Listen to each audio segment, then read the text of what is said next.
Advocate Bhudev Mahanandia का अभिवादन स्वीकार कीजिए। साथियों, आप देख रहे हैं voice of people, voice of Bahujan. आज का ब्रेकिंग न्यूज। उत्तर प्रदेश में आजाद समाज पार्टी का सैकड़ों नौजवान बसपा में शामिल है। अब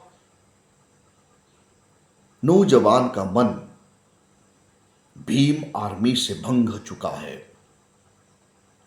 2027 में 2027 में बसपा पुनः सत्ता में वापस करेगी। यूपी का हर कोई खबर कागज में आज एक छपा हुआ दिख रहा है। मध्य प्रदेश का शिवपुरी में निर्माणाधीन ओवरब्रिज गिर गया, 6 मजदूर घायल है।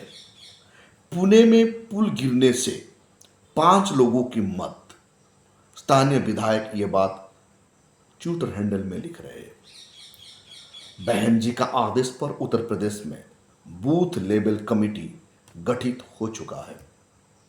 मध्य प्रदेश का जबलपुर में नाबालिग के साथ मारपीट किया गया और उनका वीडियो बनाकर वायरल कर दिया गया है। बहन मायावती जी का डायरेक्ट वोटर और कार्यकर्ता का साथ मिलना जुलना शुरू हो गया है। बिहार में बसपा ने खेल शुरू कर दिया। जो जमीन सरकारी है वो बहुजन के नाम पर होगा।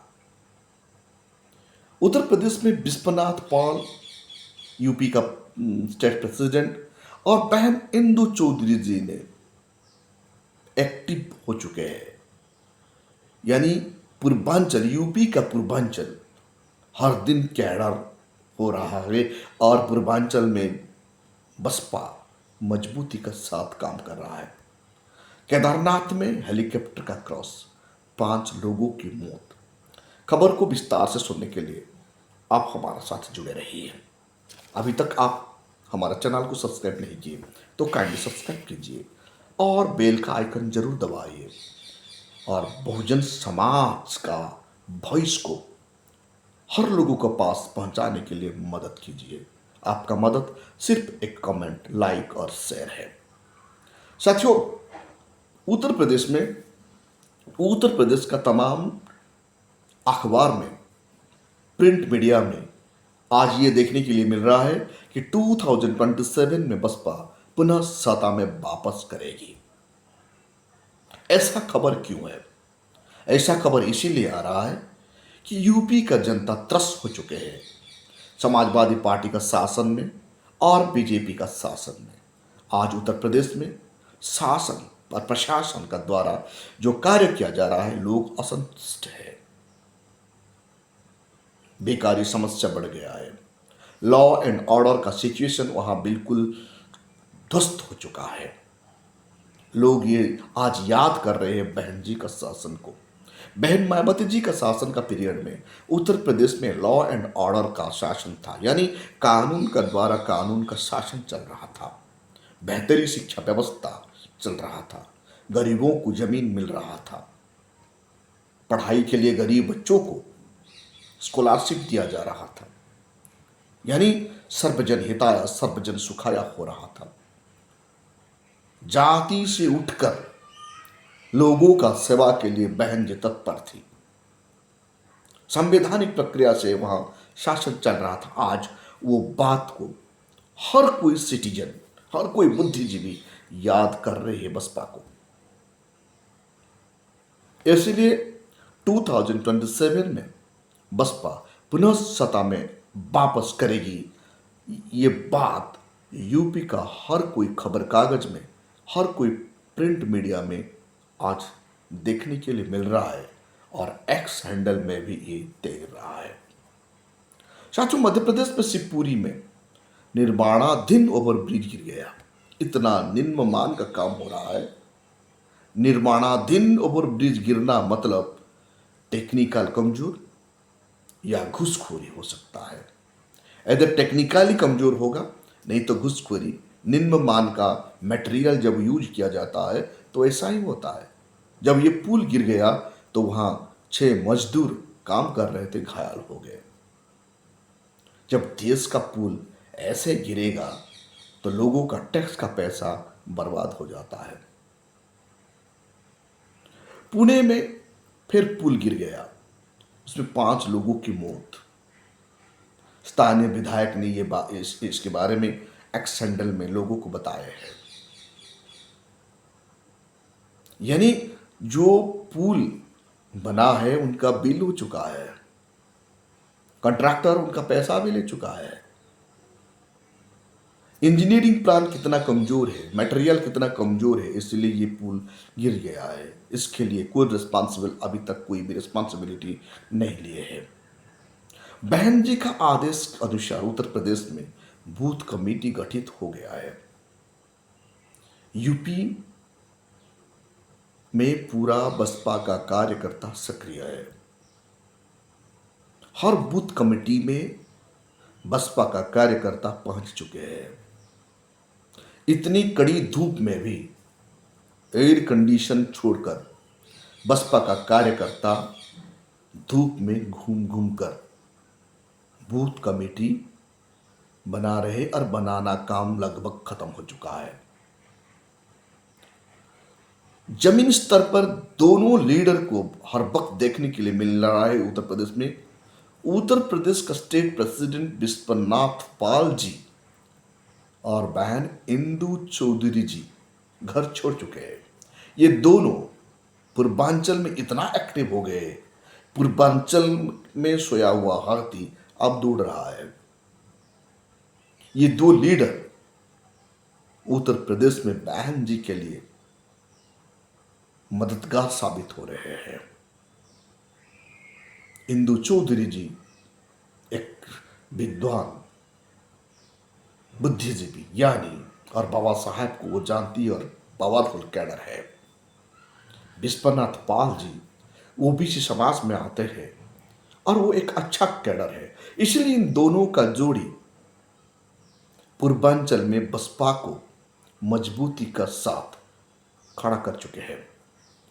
हमारा ये भरोसा है पश्चिम यूपी में ऐसा ही काम होगा, क्योंकि जहां इंदु चौधरी, बहन इंदु चौधरी जैसे लीडर वर्कर, विश्वनाथ पाल जैसे वर्कर है, उस जगह में बसपा कमजोर नहीं होगा। और बहन जी, बहन मायावती जी डायरेक्ट वोटर और कार्यकर्ता का साथ मिल रही है। ये सबसे बड़ा खुशी की बात है। बहन जी घर से निकल रही है, कार्यकर्ता का साथ मिल रही है और वोटर का साथ भी मिल रही है। तो आप सोचिए, बहन जी का घर से निकलना, डायरेक्ट कार्यकर्ता से मिलना जुलना, वोटर का साथ बात करना, ये मामूली बात नहीं है। ये बहुत बड़ा संकेत दे रहा है आने वाला कल यूपी में, यानी 2027 में बसपा को कोई रोक नहीं सकता। और एक सबसे बड़ा ब्रेकिंग न्यूज ये मिल रहा है, उत्तर प्रदेश में मिल रहा है आज, सैकड़ों युवा आजाद समाज पार्टी को छोड़कर बसपा में शामिल। आजाद समाज पार्टी का मुखिया और भीम आर्मी का चीफ चंद्रशेखर आजाद का क्रेज अब धीरे धीरे कमजोर हो रहा है। जब से रोहिणी घागरी का द्वारा धनाधर एक्स हैंडल में उनके बारे में पता चल रहा है, रोहिणी घागरी जी भीम आर्मी चीफ और आजाद समाज पार्टी का मुखिया के खिलाफ एफआईआर देने की तैयारी कर रही है, उसी दिन से आजाद समाज पार्टी कमजोर हो रहा है। अब सैकड़ों युवा जान चुके हैं आजाद समाज पार्टी में रहकर काम करने से उनका भलाई होने वाला नहीं है और समाज का भलाई भी होने वाला नहीं है। रोहिणी घागरी जी का एक्स हैंडल में जो मैसेज पूरा भारत में फैल चुका है, इनका बुरा असर भीम आर्मी का ऊपर पड़ रहा है और आजाद समाज पार्टी का ऊपर पड़ रहा है। और आजाद समाज पार्टी का सैकड़ों नौजवान बसपा में शामिल हो चुके हैं। आकाश आनंद जी का साथ मिलकर काम करने के लिए नौजवान तैयार हो चुके हैं। केदारनाथ में हेलीकॉप्टर क्रैश हो गया है, 5 लोगों की मौत हो चुका है। यानी हर दिन भारतवर्ष में लोग मर रहे हैं। यानी प्लेन का क्रैश होने के कारण मर रहे, हेलीकॉप्टर का क्रैश होने के कारण मर रहे, पुल गिरने के कारण मर रहे, ट्रेन हादसे में मर रहे, कोई भी जिम्मेदारी नहीं ले रहे। वक्त ऐसा था जब ट्रेन हादसा होता था तो मिनिस्टर रिजाइन दे देते थे। वक्त ऐसा था जिस डिपार्टमेंट में कोई भी हादसा होने से पर्टिकुलर डिपार्टमेंट का मिनिस्टर का रेजिग्नेशन मिलता था। 11 साल हो गया, कोई भी जिम्मेदारी नहीं ले रहे हैं। आज भारतवर्ष पे हर दिन कोई ना कोई दुर्घटना घट रहा है और लोगों का मौत हो रहा है। बिहार में बहुजन समाज पार्टी का एक नारा शुरू हो गया है। बिहार में बहुजन समाज पार्टी ये खोले ओपनली ये दावा कर रहा है, सरकारी जमीन बहुजन के नाम। जब दादा साहब कैल्शीराम जिंदा थे, ये नारा लगाया करते थे, जो जमीन सरकारी है वो जमीन हमारी है। बिहार में बसपा मजबूत है। पहले भी बिहार में 8 से 10 सीट बसपा को आता था। हर कठिनाई परिस्थिति में भी बसपा वहां एमएलए जीतता है, मनुवादियों का दबाव में भी। लेकिन अभी जो इलेक्शन होगा 2025 में, बसपा मजबूती के साथ आएगा। बसपा का प्रेसिडेंट और बसपा का कार्यकर्ता वहां डटे हुए हैं। आकाश आनंद को जिम्मेदारी दिया गया है। आकाश आनंद जी बिहार में बसपा को मजबूत करने के लिए जिम्मेदारी एक्सेप्ट कर चुके हैं। दूसरी तरफ बहन जी का एक्टिव होना, कार्यकर्ता का साथ मिलना, वोटर के साथ बातचीत करना, कैडर कैंप को इंपोर्टेंट देना, विश्वनाथ पाल जी, इंदू चौधरी जी का हाईली एक्टिव होना, पूर्वांचल में बसपा को मजबूती का साथ खड़ा करना, पश्चिमांचल में फिर इंदू चौधरी जी और विश्वनाथ पाल जी का एक्टिव के साथ काम करने के लिए जाना, ये तमाम ये प्रतीक हो रहा है 2027 में बसपा को कोई रोक नहीं सकते यूपी में। और 2025 अब जो इलेक्शन होने वाला है बिहार में, बसपा मजबूती का साथ उभरेगा। बसपा का वोट परसेंट लगभग 20 तक पहुंच जाएगा। 18 से 20 तक पहुंचने की संभावना बढ़ चुका है। अब सोचिए 20 तक वोट परसेंटेज बढ़ गया, मतलब वहां कम से कम 20 से 23 एमएलए सीट बसपा का हाथ में आ रहा है। ये ओपनली दिखाई दे रहा है बिहार में। बहुजन समाज हर कोई खबर रख रहा है। सोशल मीडिया का वजह से बहुजन समाज एक्टिव है, बाबा साहेब के बारे में जान रहा है, अपना संवैधानिक अधिकार को पहचान चुका है।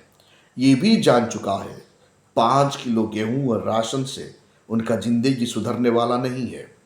वोट का ताकत को सही से इस्तेमाल करने से भारत का कार्यपालिका, न्यायपालिका, व्यवस्थापिका में उनका हिस्सेदारी मिलेगा।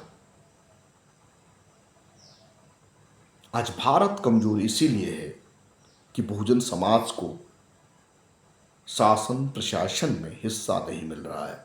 ये बात बहुजन समाज जान चुका है। इसीलिए बहुजन समाज एक्टिव का साथ बसपा में शामिल हो रहा है और एक्टिव का साथ बसपा को मदद कर रहा है। अब सभी को पता है, धन्ना सेठों से 1 भी रुपया पैसा बसपा नहीं लेता है। अपना कार्यकर्ता का 1-2 रुपया चंदा से बसपा चलता है। इतनी कठिनाई परिस्थिति में भी बसपा नेशनल पार्टी बनकर खड़ा है। ये कार्यकर्ता बहन मायावती जी और बसपा का तमाम पदाधिकारी को इसीलिए विशेष विशेष धन्यवाद है। साथियों, आप देख रहे हैं voice of people, voice of Bahujan. अभी तक हमारा चैनल को सब्सक्राइब नहीं किए तो काइंडली सब्सक्राइब कीजिए। भैंसा पीपल, भैंसा बहुजन को बचाइए। आपका लाइक, आपका कमेंट और आपका शेयर भैंसा पीपल, भैंसा बहुजन को ताकत देता है। Thank you.